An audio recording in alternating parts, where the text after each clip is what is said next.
parts. The first part is why even do upper cervical only, and the second part is how can I do only upper cervical in our health center. As you know, our health center is designed a little bit different than the real world, because the real world you kind of can create whatever you want based on the laws that you work in and the statutes of which that state is letting you know what your practice can be.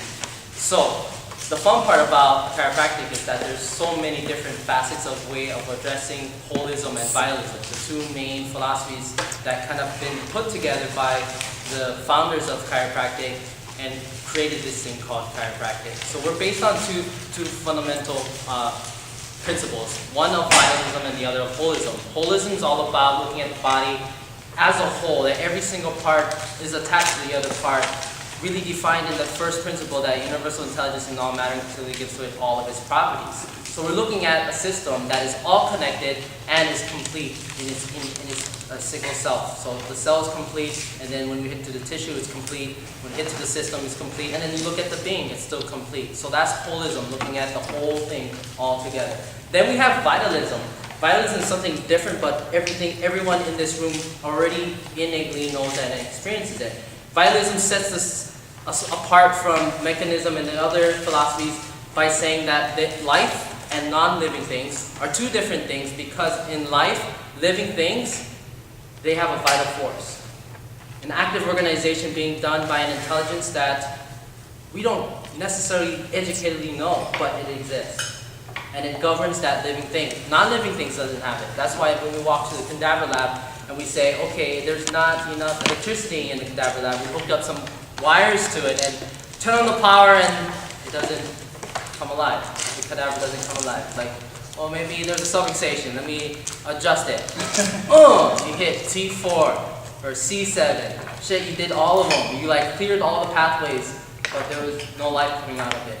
And that's basically that we're calling vitalism, that principle, that in living things there is a vital force. So if we're basing chiropractic on these two practices, then why upper cervical?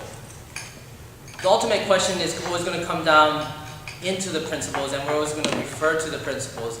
And so my journey started in the first quarter. I had no clue of technique. I had no clue of how to take care of someone chiropractically, only by the experience of my chiropractor, which was full spine chiropractor and upper cervical doctor at the same time.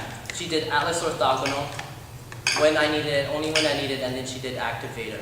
She only gave me activator when I ever needed it. I experienced one time out of the 6 months in my care that she didn't adjust me at all because everything was good. And that kind of puzzled me, because when I walked into chiropractic school, I didn't know there was so many different techniques of how you can help someone through chiropractic. And she gave me this glimpse of what's possible in upper cervical chiropractic.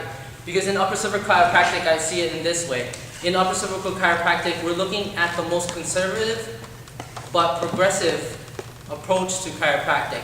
And what I mean by conservative means we want to adjust as less as possible. In upper cervical chiropractic, in all the systems, the goal is to adjust once and never adjust again. And the reason why is because it's this progressive view of holism and vitalism. If the body is whole, and if there's vital force in the body, then it should be actively doing its self-regeneration, self-healing all the time. So if I'm going to help that whole body, I don't want to interfere too much with it, right? My goal is to interfere or intervene with it once and let it go. Let holism and vitalism take over its spot. So that's the whole difference between upper cervical and being progressive in holism and vitalism, but conservative in the application, in the intervention. Does that resonate with you guys? Does that make sense? And I think that's one of the biggest draws about upper cervical chiropractic, because in the systems, not going from knee chest to Blair to Nuka, their goal is to adjust once, set up this progressive movement of understanding vitalism and holism, and doing it so conservative that we just do it one time. And that's where the whole-in-one approach came about, and the whole practice of doing that. And so that's why I got drawn into the upper cervical world, because I started off, yeah, the body self-heals, the body self-organizes, it does things on its own. now my journey is to figure out, when does that happen? Will what I do reflect me finding that in that body? And if there isn't a place of interference, can I correct it once and let the body do its thing? Because I really trust the body to do its thing. And so I got more pulled into it more and more as throughout chiropractic college, and found out different ways. I never chose a technique until I started clinic. So I went to Gonstead, I went to Diversify, I went to BGI, I went to Network. I bounced as much as I could so I can experience the whole gamut of chiropractic. To understand really is my philosophy in the idea of really honoring holism, vitalism, and being as conservative as possible, because that was my approach in my own mind of how I wanted to practice chiropractic. I didn't start off with an upper cervical chiropractor. I started off with experiencing one of the both diversity of both upper cervical and not upper cervical. So that was really cool. So that's why I'm here with you guys talking to you about how can you practice upper cervical in our student clinic, in our health center alone without doing full spine. Because currently right now our health center, you do not get credit for not adjusting your patients, because it's a different approach. Not adjusting your patients mean I'm not doing something to my patient, then you shouldn't get any credit for it. And that's the system that's set up right now, because right now, when you get into the health center, the only thing that they can measure you on growth is whether or not you adjust them and they get well. And whatever criteria there is for it to say that you did perform the adjustment. The second part of care, of health care, is knowing when not to apply an intervention, because the person might not need it every single time. If you expect to go to your dentist every single time and say, hey doc, check out my teeth, they check you out, there's no cavities, but today we're just gonna drill in your mouth anyway. You'd be like, what? Really? You're still gonna do that? You check my mouth and I don't have cavities, I brushed my teeth right before, I don't need it clean, but you're still gonna drill in my mouth? It's that same concept. Person walks into your office, you check them, they don't have subluxations. According to the criteria that you've created, or the system that you're following, you check their system and there's no interference, there's nothing stopping them from their vitalistic flow in their body. And then you're supposed to perform an adjustment still yet? That's kind of weird, huh?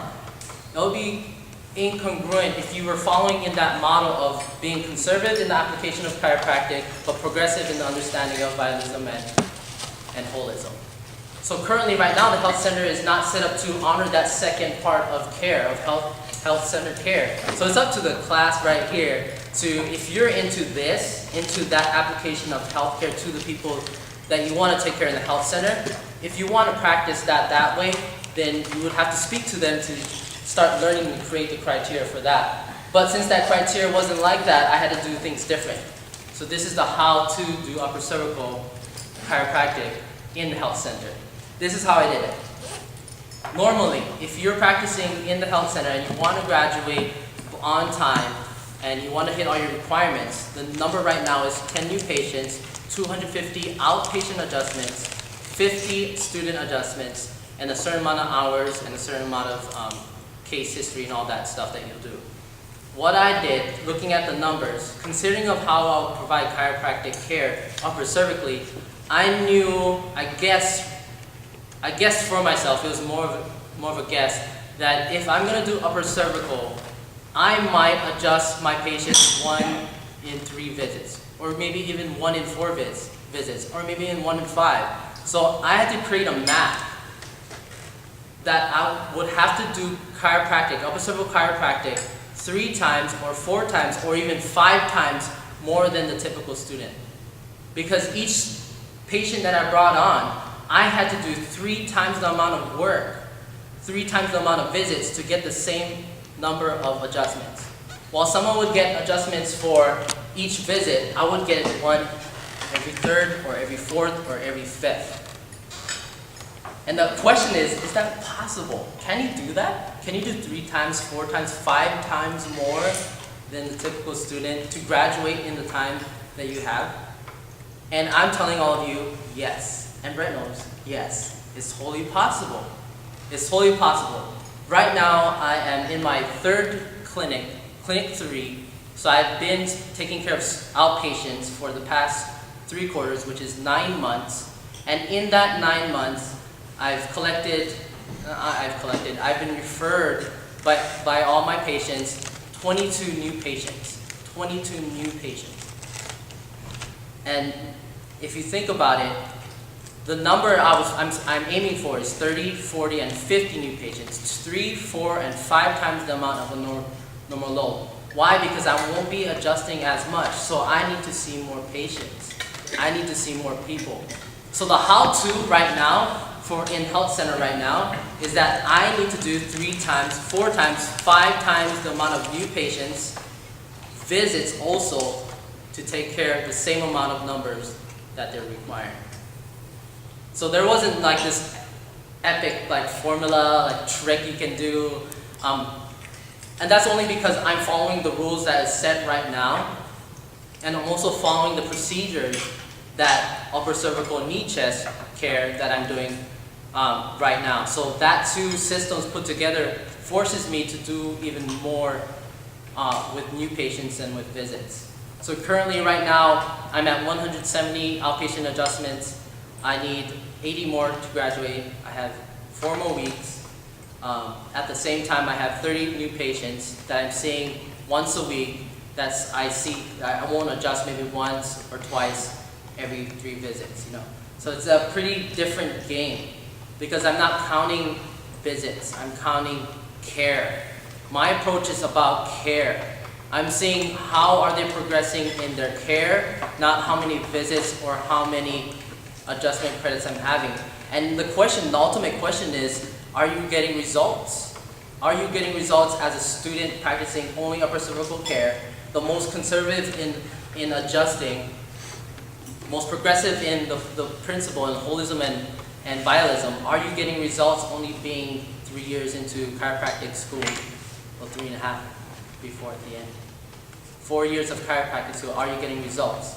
And so I started off student clinic 1 with just toggle on my student clinic patient.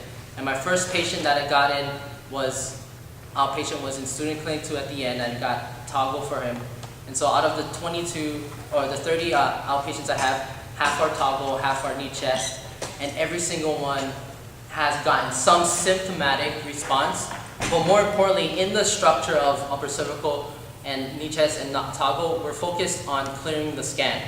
And the scan is indicating whether or not they have interference, if they have subluxation. And if they do have subluxation, we adjust it. And the progression and the result that we want to get in upper cervical is that when we clear that scan, when we adjust them, when we know they're subluxated and we adjust them, they hold their adjustment longer, and longer. And we've been seeing that, and that's huge.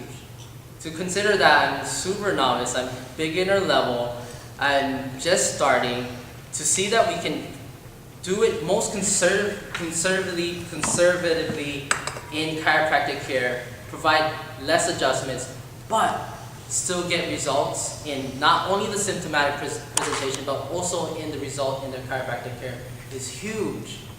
That's huge. And the backstory is that it's all about practice before ever adjusting someone, before ever delivering chiropractic care. I always practice 10 minutes on the speeder board. I do this dance, like I jump around, get my feet started, and I start firing my triceps, and I start running. In clinic, you'll see me doing that, and then I'll be on the speeder board, and before I even see the patient, before the patient even shows up. And so the only way we can ever attain the results that we want to get, or the results that the patient deserves, is if we practice beforehand, if we deliver the chiropractic adjustment to the best ability that we can. And that's huge. That's huge.